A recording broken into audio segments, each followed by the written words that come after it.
इस कार्यक्रम में एक बार फिर से आप सभी का स्वागत है। आज के स्पिरिचुअल रिसर्च में हम बात करेंगे मीराबाई की, जिन्हें आमतौर पर श्री कृष्ण की भक्ति का दृढ़ स्तंभ भी माना जाता रहा है। परंतु मीरा ने राजसी परिवार से होने के बावजूद समाज में व्याप्त विषमताओं का तिरस्कार करके एक निम्न जाति के संत रविदास जी को अपना गुरु बनाया। रोचक तथ्य यह भी है कि संत रविदास जी श्री कृष्ण जी की भक्ति नहीं करते थे, फिर मीराबाई ने उन्हें ही अपना गुरु आखिर क्यों चुना? आज तक आपने मीराबाई के बारे में सिर्फ इतना ही जाना है कि उन्होंने श्री कृष्ण की भक्ति की थी और अंत में वह श्री कृष्ण जी की मूर्ति में समा गई थी।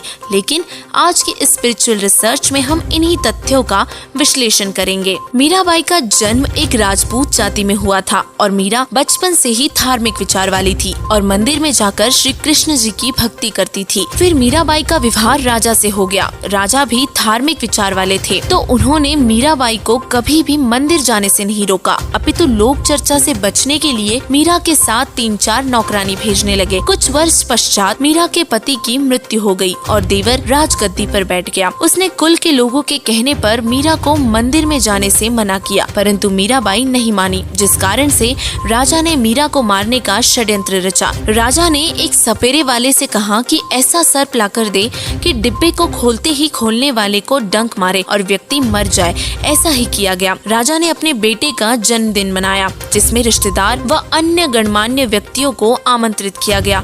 नौकरानी से कहकर एक आभूषण वाले डिब्बे में सर्प को रखकर मीराबाई को भिजवा दिया और आदेश दिया कि मीरा को कहना कि यह बेशकीमती हार गले में पहन ले, नहीं तो रिश्तेदार कहेंगे कि भाभी को अच्छी तरह नहीं रखता। मीरा के लिए तो वह हार मिट्टी के बराबर था, लेकिन मीरा ने सोचा कि यदि मैं हार नहीं पहनूंगी तो व्यर्थ का झगड़ा होगा। यह सोचकर नौकरानी के सामने ही उस डिब्बे को खोला और उसमें से हीरे मोतियों का बना हुआ वास्तविक हार निकला। राजा का उद्देश्य था कि आज सर्प डंक से मीरा की मृत्यु हो जाएगी तो सबको विश्वास हो जाएगा कि राजा का कोई हाथ नहीं है, लेकिन राजा की यह योजना विफल रही। फिर राजा ने सोचा कि अब की बार मीरा को विष मैं पिलाऊंगा, अपने सामने, नहीं पिएगी तो सिर काट दूंगा, और एक सपेरे से कहा कि ऐसा भयंकर विष ला दे कि जिसे जीभ पर रखते ही व्यक्ति मर जाए। उसने राजा को वैसा ही विष ला कर दे दिया। राजा ने मीरा से कहा कि यह विष पी ले, अन्यथा तेरी गर्दन काट दी जाएगी। मीरा ने सोचा कि गर्दन काटने में तो पीड़ा होगी, विष ही पी लेती हूँ। मीरा ने विष का प्याला परमात्मा को याद करके पी लिया और मीराबाई को कुछ भी नहीं हुआ। राजा ने उस सपेरे वाले को वापस बुलाया और कहा कि नकली विष लाया है। सपेरे वाले ने कहा कि वह प्याला कहाँ है और राजा के सामने ही उसी प्याले में दूध डालकर एक कुत्ते को पिलाया, तो कुत्ता दूसरी बार जीभ भी नहीं लगा पाया था, वहीं मर गया था। फिर राजा ने देख लिया कि यह किसी भी तरह मरने वाली नहीं है, तो उसको मंदिर में जाने से भी नहीं रोका।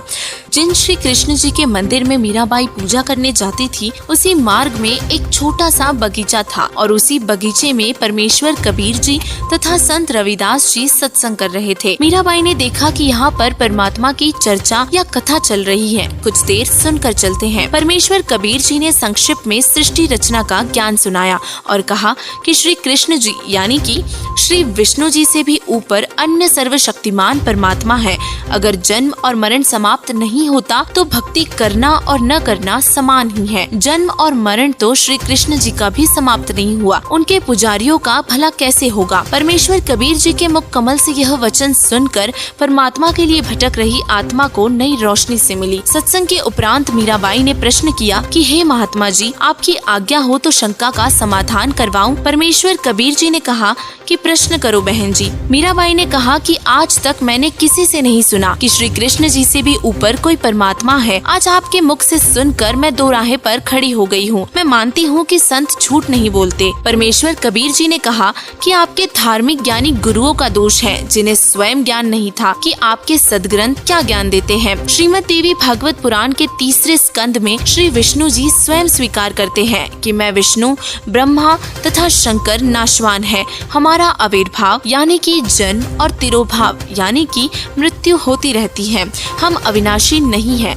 मीराबाई बोली, हे महाराज जी, भगवान श्री कृष्ण जी मुझे साक्षात दर्शन देते हैं, मैं उनसे संवाद करती हूँ। परमेश्वर कबीर जी ने कहा कि मीराबाई, आप एक काम करो, भगवान श्री कृष्ण जी से ही पूछ लेना कि आपसे ऊपर भी कोई मालिक है, वह देवता है, कभी झूठ नहीं बोलेंगे। रात्रि में मीराबाई ने भगवान श्री कृष्ण जी का आह्वान किया। त्रिलोकीनाथ प्रकट हुए। मीराबाई ने अपनी शंका का समाधान के लिए निवेदन किया कि हे प्रभु, क्या आपसे ऊपर भी कोई परमात्मा है? श्री कृष्ण जी ने कहा कि मीरा, परमात्मा तो है, परंतु वह किसी को दर्शन नहीं देते। हमने बहुत समाधि व साधना करके देख ली। मीराबाई ने सत्संग में परमात्मा कबीर जी से सुना था कि उस पूर्ण परमात्मा का मैं प्रत्यक्ष दर्शन करवाऊंगा, सत्य साधना करके उसके पास सतलोक में भेज दूंगा। मीराबाई ने श्री कृष्ण जी से फिर प्रश्न किया, क्या आप जीव का जन्म और मरण समाप्त कर सकते हो? श्री कृष्ण जी ने कहा कि असंभव है, लेकिन परमेश्वर कबीर जी ने कहा था कि मेरे पास ऐसा भक्ति मंत्र है जिससे जन्म और मरण सदा के लिए समाप्त हो जाते हैं, वह परम धाम प्राप्त होता है। मीराबाई ने कहा कि हे भगवान श्री कृष्ण जी, संत जी कह रहे थे कि मैं जन्म और मरण समाप्त कर देता हूँ,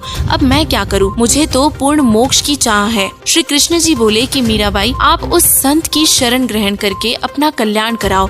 मुझे जितना ज्ञान था वह बता दिया। अगले दिन मीराबाई मंदिर नहीं जाकर सीधे संत जी के पास गई और श्री कृष्ण जी के साथ हुई वार्ता परमेश्वर कबीर जी के साथ साझा की और परमेश्वर कबीर जी से दीक्षा लेने की इच्छा व्यक्त की। उस समय छुआछात चरम पर थी। ठाकुर लोग अपने को सर्वोत्तम मानते थे और मीराबाई की परीक्षा के लिए परमात्मा ने संत रविदास जी की ओर इशारा करते हुए कहा कि वहाँ बैठे संत जी, उनसे जाकर दीक्षा ले। मीरा जी तुरंत रविदास जी के पास जाकर बोली, संत जी, दीक्षा देकर कल्याण करो। गुरु संत रविदास जी ने बताया कि बहन जी, मैं चमार जाति से हूँ और आप ठाकुरों की बेटी हो। आपके समाज के लोग आपको बुरा भला कहेंगे, आप विचार करें। मीरा ने कहा कि कल को कुतिया बनूंगी तब यह ठाकुर समाज मेरा क्या बचाव करेगा? आप जी दीक्षा देकर मेरा कल्याण करो। मीराबाई का परमात्मा के प्रति समर्पित भाव देखकर परमेश्वर कबीर जी ने संत रविदास जी के माध्यम से मीराबाई को प्रथम मंत्र केवल 5 नाम दिए। मीराबाई पहले तो दिन में ही घर से बाहर जाती थी, फिर रात्रि में भी सत्संग में जाने लगी,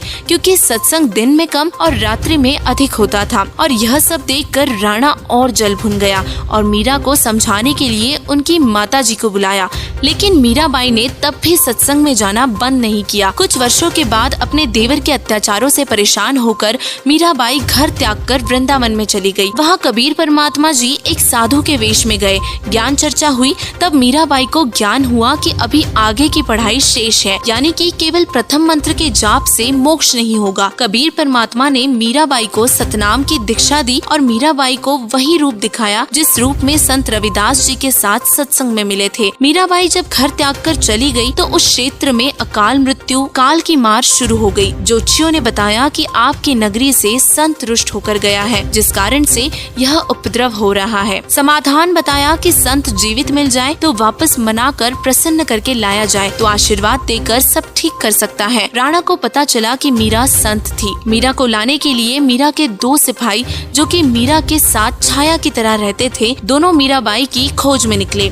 पता लगा कि बहुत सारे संत वृंदावन में रहते हैं और वहीं पर मीराबाई भी मिल गई थी। मीरा से लौटने की प्रार्थना की और बताया कि राजा के राज्य में उपद्रव हो रहे हैं और ब्राह्मणों ने बताया है कि मीरा वापस आएगी तो सब ठीक होगा। और राणा ने कहा है कि आगे से मीरा को कोई कष्ट नहीं दूंगा। मीरा ने कहा कि भाई अब नहीं जाऊंगी। उन 2 सिपाहियों ने कहा कि यदि आप नहीं चलोगे तो हम प्रतिज्ञा करके आए हैं कि यदि मीरा जीवित मिल गई तो हम उसे अवश्य लेकर आएंगे। मीरा बोली कि यदि मैं संसार छोड़कर चली गई होती तब भी तो आप लौट जाते। सिपाहियों ने कहा कि फिर तो लौटना ही था और उसी समय मीरा ने एक तार वाला यंत्र उठाया और परमात्मा की स्तुति करने लगी। आंखों में प्रेम के आंसू बहने लगे और उसी समय एक मूर्ति में समा गई। लेकिन मीरा के इतने त्याग और समर्पण के बावजूद भी मीराबाई का जन्म और मरण का दीर्घ रोग समाप्त नहीं हुआ। केवल परमेश्वर कबीर जी की सत्य साधना 3 बार दीक्षा वाले अधिकारी से लेकर करने से ही जन्म और मरण सदा के लिए समाप्त हो सकता सकते हैं। और वर्तमान में संत रामपाल जी महाराज जी के अतिरिक्त विश्व में किसी के भी पास 3 बार की दीक्षा देने का अधिकार नहीं है। दीक्षा लेकर जो मर्यादा में रहकर आजीवन भक्ति करेंगे तो मोक्ष में कोई शंका नहीं है। और इसीलिए आपसे निवेदन है कि आप भी संत रामपाल जी महाराज जी को पहचानो और उनके द्वारा बताई गई भक्ति साधना करके अपना मोक्ष करवाओ। धन्यवाद।